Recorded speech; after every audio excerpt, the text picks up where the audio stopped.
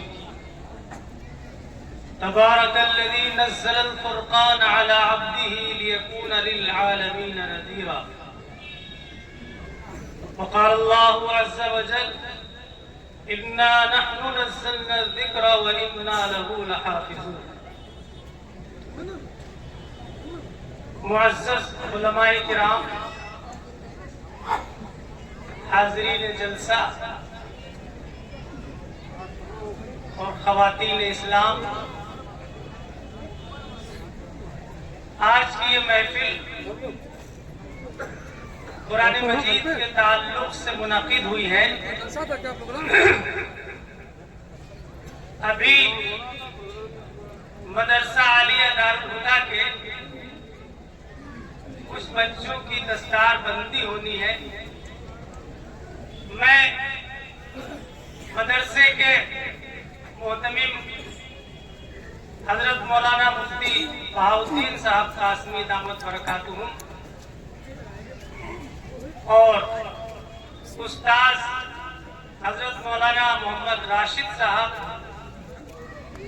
اسی طرح جملہ اراکین کمیٹی جن کی محنتوں سے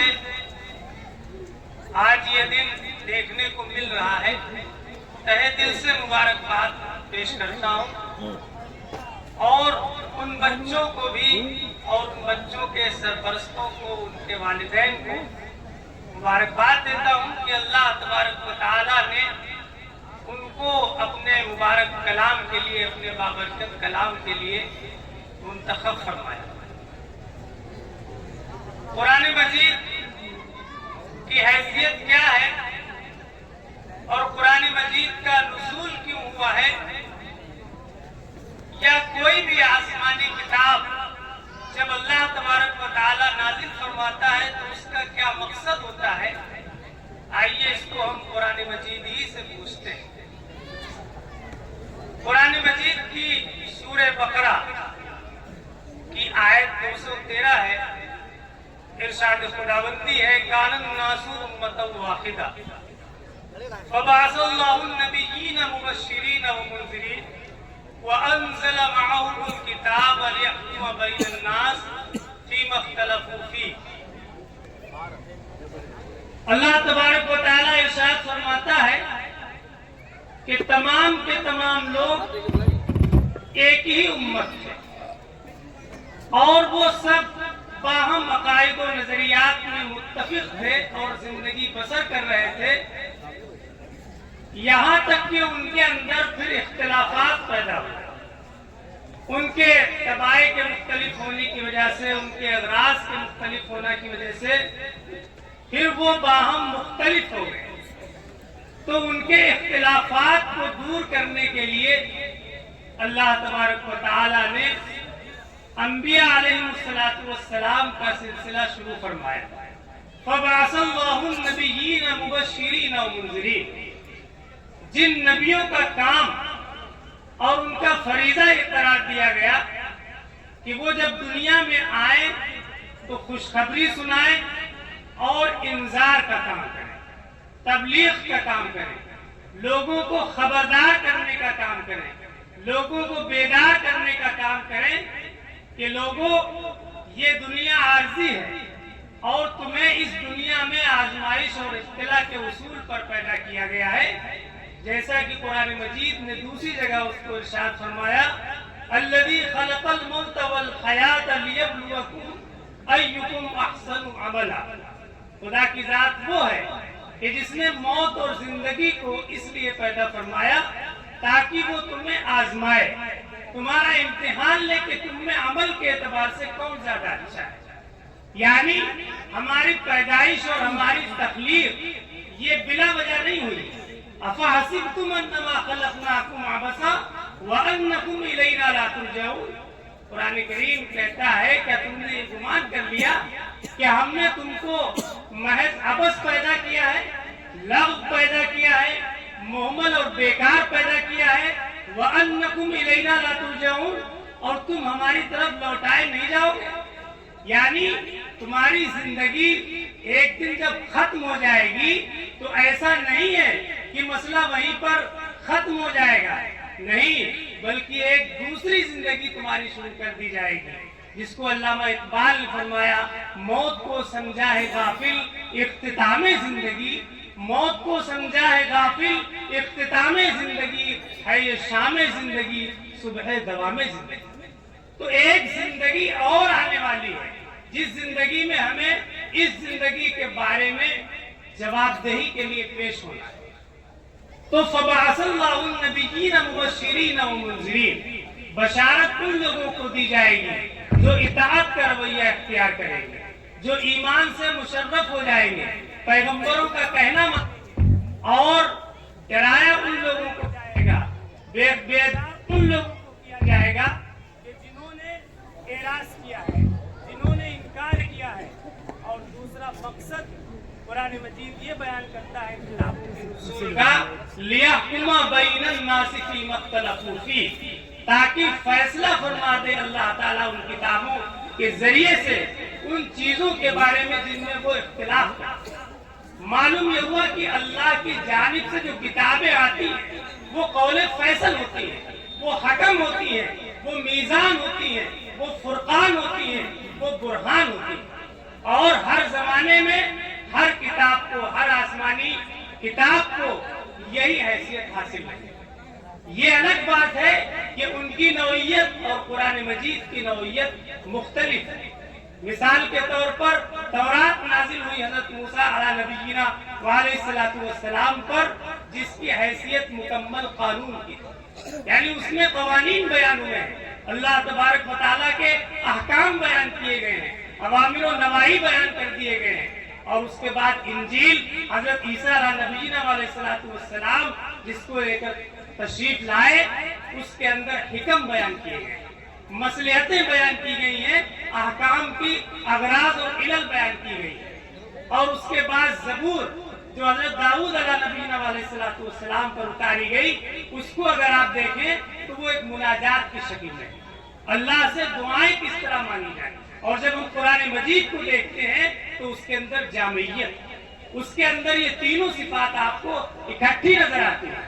قرآن مجید جہاں احکام کے اوپر مشتمل ہے, قرآن مجید جہاں قانون کے اوپر مشتمل ہے, قرآن مجید جہاں شریعت کے اوپر مشتمل ہے, وہیں قرآن مجید کے اندر حکم بھی بیان کر دی گئی, وہیں قرآن مجید کے اندر دعائیں بھی سکھا دی گئی. لیکن قرآن مجید کی سب سے بڑی خاصیت یہ ہے کہ اس کو رہتی دنیا تک کے لیے محفوظ کر دیا گیا ہے. آج پوری روئے زمین پر واحد اور تنہا اگر کوئی کتاب ایسی ہے کہ جو ورڈ آف گاڈ ہے, جو الفاظ خداوندی ہے, تو یہ حیثیت صرف اور صرف قرآن مجید کو حاصل ہے.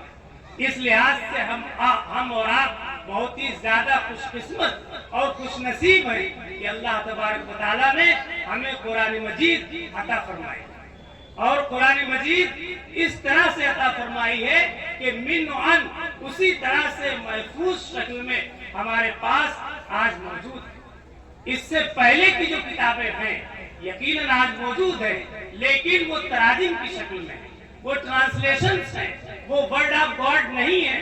اور ان میں بہت اطمینان کے ساتھ یہ کہا بھی نہیں جا سکتا کہ مکمل طور پر وہ اللہ تبارک و تعالیٰ کی طرف سے جو چیزیں نازل ہوئی تھی بعین ہی موجود ہیں, کیونکہ اس میں تحریف کر دی گئی ہے. یحرفون الکلمہ عن مواضعہ, لیکن اللہ تبارک و تعالیٰ نے قرآن مجید کو محفوظ فرما دیا. انا نحن نزلنا الذکر وانا لہ لحافظون. قرآن مجید کا ایک نام ذکر ہے, جیسے قرآن مجید کا ایک نام الفرقان ہے.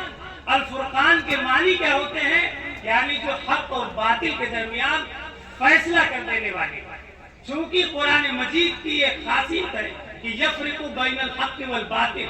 علامہ ابن کثیر نے لکھا ہے کہ اس کا نام فرقان اس وجہ سے ہوا کیونکہ وہ یفرق بین الحق والباطل و بین الرشد والضلال، کیونکہ وہ ضلال یعنی گمراہی اور ہدایت کے درمیان، حق اور باطل کے درمیان، سچ اور جھوٹ کے درمیان ایک میزان ہے، ایک ترازو ہے، ایک فیصلہ کن اتھارٹی ہے. اس وجہ سے قرآن مجید کا ایک نام فرقان ہے اور ایک نام قرآن مجید کا ذکر بھی ہے. یاد رکھیے کہ اس طرح کا جب نام کسی شخصیت کا یا کسی چیز کا رکھا جاتا ہے جو صفاتی معاملہ، تو اس کا مطلب یہ ہوتا ہے کہ اس کی پوری شخصیت کے اندر، اس کے پورے جملے کے اندر وہ چیز ہر سارے جہاں میں کوئی نہیں ہے میرے نبی کے جیسا.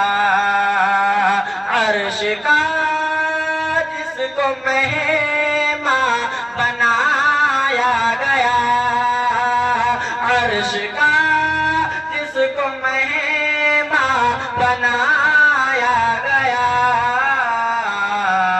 وہ ہے میرا نبی، وہ ہے میرا نبی، وہ ہے میرا نبی، وہ ہے میرا نبی. بہتے دریا گرتے جھرنے اور گلے گلزار، بہتے دریا گرتے جھرنے اور گلے گلزار، جس کے صدقے ہم کو ملا ہے اتنا ہنسی سنسار، جس کے صدقے ہم کو ملا ہے اتنا ہنسی سنسار. بعد رب جس کو افضل بتایا گیا، بعد رب جس کو افضل بتایا گیا، وہ ہے میرا نبی، وہ ہے میرا نبی، وہ ہے میرا نبی، وہ ہے میرا نبی، وہ ہے میرا نبی، وہ ہے میرا نبی. جزاک اللہ.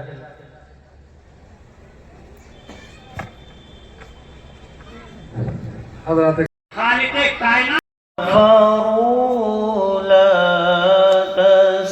تسمعوا لهذا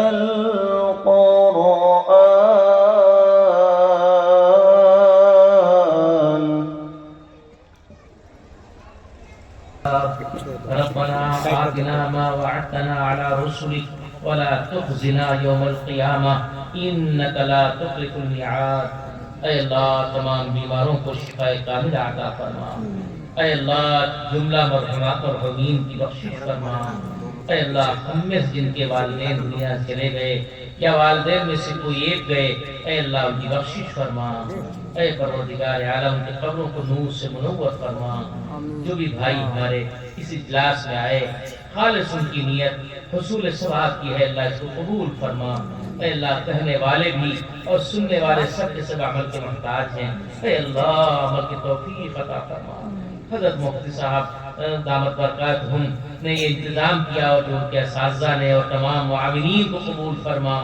اے اللہ اس مدرسے کو اور تمام مدارس اسلامیہ کو اے اللہ اشاعت دین کے لیے، اے اللہ اعتصام سنت کے لیے قبول فرما، اشاعت سنت کے لیے قبول فرما. اے اللہ بدعات کے حق کے لیے قبول فرما. اے پروردگار عالم قرآن و حدیث کو عام فرما، ان کی تعلیمات کو عام فرما. اے پروردگار عالم پورے عالم میں امن و امان قائم فرما، بد امنی کو ختم فرما. اے اللہ پوری امت محمدیہ کے جان کی، مال کی، ایمان کی حفاظت اور سلامتی فرما. اے اللہ قیامت تک کی نسلوں کو اے اللہ ارتداد سے محفوظ فرما. کفر سے، شرک سے، بدعات سے، ارتداد سے محفوظ فرما، اپنے مقرب بندوں میں پوری نسلوں کو قبول فرما۔ اے پروردگار عالم، جو بھی حالات ہیں ان حالات میں پوری پوری ہماری مدد فرما۔ اے اللہ، بدامنی کو امن سے بدل دے۔ اے اللہ، پورے عالم میں امن قائم فرما، امن پیدا فرما۔ اے پروردگار عالم، جو بھائی بیمار ہیں، کسی بھی بیماری کا شکار ہیں، اسپتالوں میں ایڈمٹ ہیں، اے اللہ ان کو جلد صحت یابی فرما کر اے اللہ گھروں میں واپس فرما۔ جو بھائی ہمارے روزی سے پریشان ہیں، تنگی معاش کا شکار ہیں، اے اللہ ان کی تنگی کو دور فرما۔ جو بھائی ہمارے صاحب اولاد نہیں ہیں، اولاد نہ ہونے کی وجہ سے بے چین و پریشان ہیں، اے اللہ ان کو نیک صالح اولاد عطا فرما۔ اے پروردگار عالم، بہت سے بچیاں، بچے، بھائی بہن رشتے کے لائق ہیں، رشتے نہ ہونے کی وجہ سے پریشان ہیں، اے اللہ خزانے غیب سے رشتے مہیا فرما، سنت کے مطابق شادی بیاہ کی توفیق عطا فرما۔ اے اللہ سنت کے مطابق ہمیں نکاح شادی کی توفیق عطا فرما۔ جہیز کی مانگ و ڈیمانڈ کا جو ماحول بن گیا اللہ اس کو ختم فرما، وراثت کو جاری کرنے کی توفیق عطا فرما، حقوق اللہ، حقوق العباد دونوں قسم کے حقوق کی ادا کرنے کی پورے طور پہ توفیق عطا فرما۔ اے پروردگار عالم، ہمارے اساتذہ جن کے ذریعے سے ہم تک علم دین پہنچا، اے اللہ ان تمام اساتذہ کو جو موجود ہیں تو اللہ ان کی عمروں میں برکت عطا فرما، اور دنیا سے چلے گئے اے اللہ ان کی قبروں کو نور سے منور فرما۔ دارالعلوم کے استاد مولانا محمد احمد صاحب رحمۃ اللہ علیہ ان کا انتقال ہو گیا، ان کی اور تمام اساتذہ نظام کی مغفرت فرما۔ اے پروردگار عالم، جن جن واسطوں سے ہم تک علوم شریعت، علوم دین آیا، دین پہنچا، اے اللہ سبھی کی قبروں کو نور سے منور فرما۔ اے اللہ ہم گنہگار ہیں، ہمارے پاس کوئی بھی پونجی نہیں ہے اعمال کی، اے اللہ اپنا فضل فرما دیجئے۔ اے اللہ حضور اکرم صلی اللہ علیہ وسلم کی امت میں ہونے کی ہمارے پاس صرف ایک بات ہے، اے اللہ اس کی لاج رکھ لیجئے۔ اے اللہ ہم کو عذاب نار سے بچا لیجئے، عذاب قبر سے بچا لیجئے، نکیرین سے حساب و کتاب اور سوال کے وقت اے اللہ پوری پوری مدد فرما دیجئے، بلکہ نکیرین سے حساب و کتاب سے محفوظ فرما دیجئے، اپنے فضل سے بغیر حساب و کتاب جنت داخلہ عطا فرما دیجئے۔ اے اللہ مساجد کو آباد فرما دیجئے، اے اللہ خانقاہوں کو آباد فرما دیجئے، مدارس کی آبادی فرما دیجئے، جو بچے پڑھا رہے ہیں اے اللہ ان کے ذہنوں کو کشادگی عطا فرما دیجئے، جو بیچارے پوری ذہن ہیں، پڑھتے ہیں یاد نہیں رہتا، یاد ہوتا ہے بھول جاتے ہیں، اے اللہ ان کو زندہ ذہن کشادہ فرما دیجئے، نسیان علم سے حفاظت فرمائیے، ہر قسم کے معاصی سے ہماری حفاظت فرمائیے۔